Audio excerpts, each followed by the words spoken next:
रोहन अपनी बेटी रोहिणी और अपनी पत्नी सुशीला के साथ एक गांव में रहा करता था।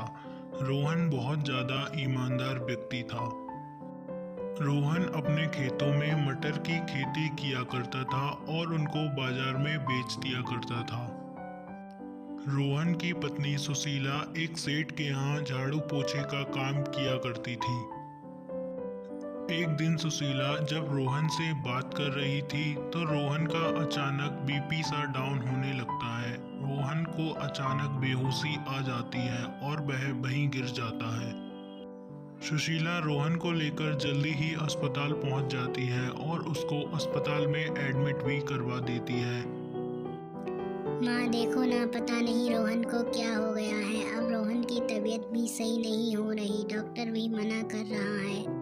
अब हम क्या करेंगे माँ? सुशीला बहू, तुम बिल्कुल भी चिंता मत करो। भगवान सबके साथ अच्छा ही करता है तो हमारे साथ भी कुछ अच्छा ही करेगा। डॉक्टर ने अस्पताल से रोहन की छुट्टी कर दी। सुशीला रोहन को घर पर लेकर आ गई। रोहन की तबीयत दिन पर दिन बिगड़ती जा रही थी।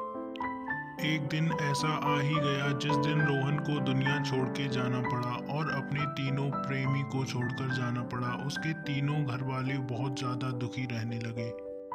माँ देखो ना, जब से पिताजी की मृत्यु हुई है तब से मैंने कुछ बाजार का आज तक अभी नहीं खाया है। तुम मेरे लिए कुछ बना दो। सुशीला तुरंत वहां से अपनी रसोई घर की तरफ चली जाती है। हे भगवान, यहाँ तो केवल सूखी मटर और थोड़ा सा आटा पड़ा है, तो मैं क्यों ना इनको गोलगप्पे में बदल दूं। फिर सुशीला ने 3 प्लेट गोलगप्पे बनाए जो उसकी सासू माँ ने, सुशीला ने और उसकी लड़की ने खाए। सुशीला ने उसी वक्त सोचा, अब मैं बाजार से सामान लेकर आऊंगी और बाजार में गोलगप्पे का स्टॉल लगाना शुरू करूंगी। अगले दिन से ही सुशीला ने बाजार में अपना गोलगप्पे का स्टॉल लगाना शुरू कर दिया। सुशीला के गोलगप्पे के स्टॉल पर काफ़ी ग्राहक भी आने लगे थे। सुशीला अब खुश रहने लगी थी क्योंकि उसके गोलगप्पे सब ग्राहकों को बहुत पसंद आते और वह सुशीला के गोलगप्पे की बहुत ज़्यादा तारीफ भी करते थे।